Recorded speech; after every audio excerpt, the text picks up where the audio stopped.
Bismillah, alhamdulillah, wassalatu wassalamu ala rasulillah, amma ba'd, assalamu alaikum wa rahmatullah. Mes frères et sœurs, la vie est remplie de difficultés. Parfois, nous verrons des gens qui en veulent à notre croyance et à notre style de vie et qui dans ce sens essayeront de nous faire du mal. D'autres fois, nous verrons des hypocrites, des personnes au double visage qui, en apparence, croient comme nous, vivent comme nous, mais derrière notre dos, essayent de nous jouer des tours. Il y a également notre fort intérieur, notre ego, qui nous pousse à faire du mal et nous éloigne du bien. Eh bien, tous ces cas de figure sont des difficultés à surmonter. Pour faire face à ces difficultés, nous avons un mode d'emploi qui est la vie du messager d'Allah, sallallahu alayhi wa sallam.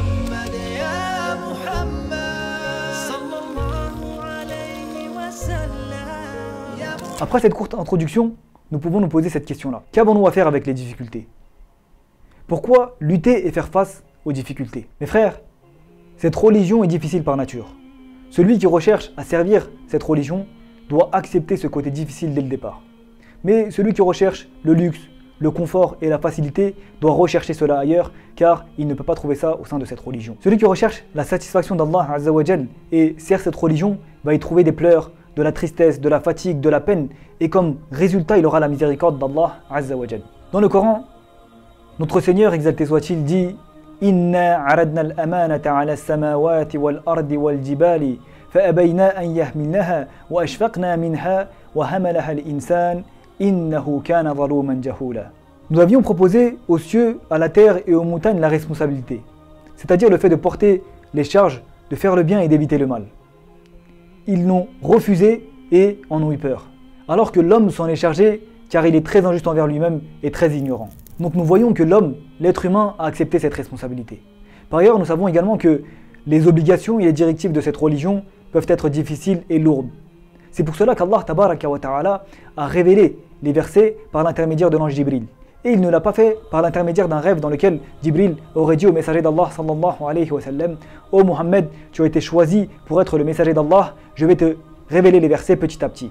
Il ne l'a pas fait de cette façon. Il aurait pu, mais il ne l'a pas fait de cette façon. Comment est-ce qu'Allah Tabaraka wa Ta'ala a fait révéler les versets au prophète sallallahu alayhi wa sallam?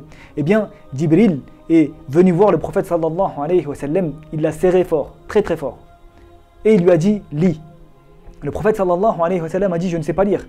Ce dialogue s'est répété 3 fois. Lis, je ne sais pas lire. Lis, je ne sais pas lire. Lis, je ne sais pas lire. Iqra bismi rabbika alladhi khalaq. Lis au nom de ton Seigneur qui a créé. Le prophète sallallahu alayhi wa sallam a dit, Jibril m'a serré tellement fort que j'ai cru que j'allais mourir. Donc nous voyons qu'Allah Tabaraka wa Ta'ala a fait révéler les versets, les premiers versets au prophète sallallahu alayhi wa sallam de cette façon, en le faisant serrer, en le fatiguant, car cette religion est difficile par nature. Plus tard, le messager d'Allah sallallahu alayhi wa sallam allait rencontrer de grandes difficultés, il devait y être prêt.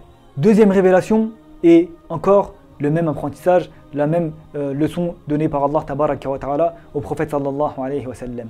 Inna sanulqi alayka qawlan thaqila. Nous allons te révéler des paroles lourdes, des paroles importantes. En quelque sorte, Allah Tabaraka wa Ta'ala dit au prophète sallallahu alayhi wa sallam: ne crois surtout pas que les paroles que nous allons te révéler, que les versets que nous allons te révéler seront des choses simples, ce sont des choses qui sont lourdes et compliquées. Donc nous voyons que la nature de cette religion est lourde et difficile.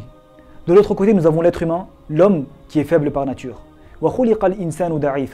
L'homme a été créé faible. Donc nous avons une religion qui est lourde, qui est compliquée, et nous, les êtres humains, nous sommes faibles. La route est longue, notre route jusqu'à la mort est longue, et les ennemis sont nombreux. Qu'allons-nous faire? Comment allons-nous faire face à ce type de difficultés? Eh bien, Allah Tabaraka wa Ta'ala intervient en nous montrant l'exemple du messager d'Allah sallallahu alayhi wa sallam. C'est l'exemple du messager d'Allah sallallahu alayhi wa sallam qui va nous permettre de lutter face à ces difficultés. Comme nous l'avons dit au début, la vie est remplie de difficultés. Parfois nous verrons un polythéiste, un mécréant qui en veut à notre religion, qui en veut à notre style de vie et qui essaiera de nous faire du mal dans ce sens. Eh bien, dans ce cas-là, nous devons prendre le messager d'Allah sallallahu alayhi wa sallam pour lutter face à cette difficulté. Ou bien, nous verrons un hypocrite, quelqu'un qui joue le double jeu, quelqu'un qui en apparence est avec nous, mais dans son fort intérieur est loin de nous et essaye de nous faire du mal, qui joue le double jeu. Pour lutter face à cet hypocrite, nous allons encore une fois prendre le messager d'Allah sallallahu alayhi wa sallam comme exemple. Encore une fois, notre ego, notre fort intérieur, qui nous pousse au mal et qui nous éloigne du bien. Comment allons-nous lutter face à notre ego, à notre fort intérieur? Encore une fois, nous allons prendre l'exemple du messager d'Allah, sallallahu alayhi wa sallam, afin de lutter face à notre ego, à notre fort intérieur. Mes frères, maintenant, prenons un cas de figure. Imaginez-vous comme étant le leader, le gouverneur d'une ville comme Médine.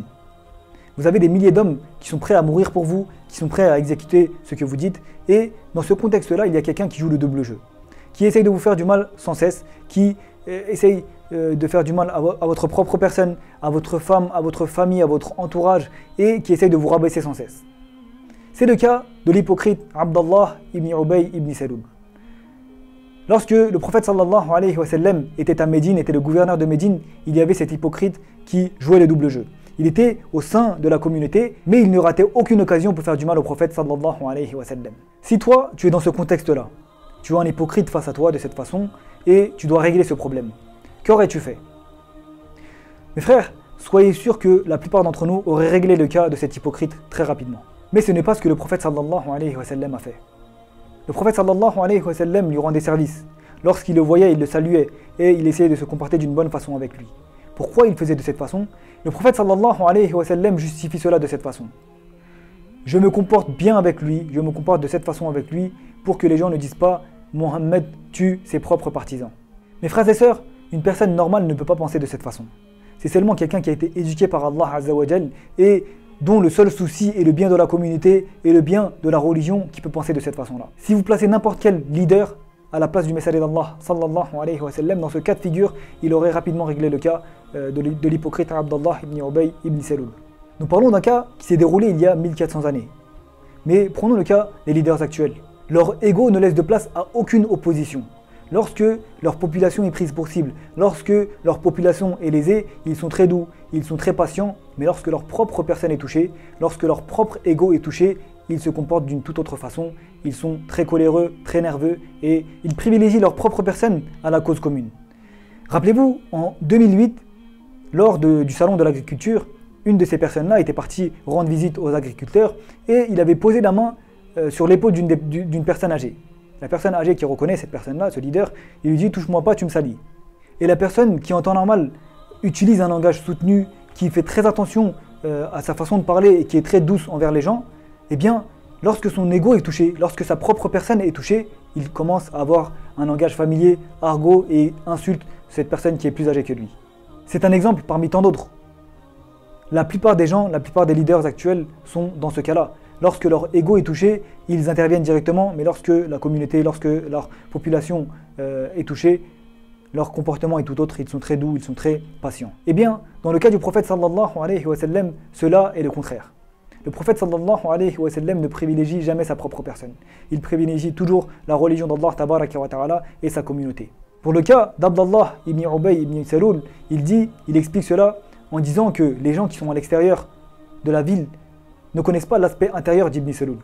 Ils le voient en train de prier avec nous, ils le voient en train de combattre avec nous, ils le voient au sein de notre communauté, et si nous lui faisons du mal, si nous tentons de lui faire du mal, les gens de l'extérieur vont se dire ils tuent leurs propres partisans, cela aura un effet négatif, néfaste pour l'invitation à l'islam, pour la cause commune qui est l'invitation à l'islam. Donc mes frères et sœurs, regardez, dans ce cas-là, nous voyons comment il faut lutter face à un hypocrite tel que Abdallah ibn Ubay ibn Salul. Eh bien mes frères, lorsque nous suivons notre religion et essayons de servir notre cause, eh bien nous pouvons faire face à ce type de difficultés.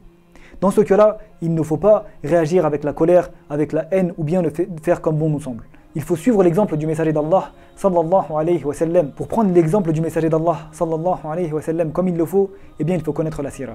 Il faut connaître la vie du messager d'Allah sallallahu alayhi wa sallam. Il faut l'apprendre, la comprendre et la mettre en pratique. C'est ce que nous allons essayer de faire ensemble dans cette série de cours. Qu'Allah, exalté soit-il, nous permette de lutter face aux mécréants, aux polythéistes, aux hypocrites, à notre fort intérieur et à notre ego d'une bonne façon, de lutter face à tout cela convenablement, c'est-à-dire en suivant l'exemple du messager d'Allah sallallahu alayhi wa sallam. Subhanakallahumma wa bihamdik, ashhadu an la ilaha illa ant, astaghfiruka wa atubu ilayk. Assalamu alaykum wa rahmatullahi wa barakatuh.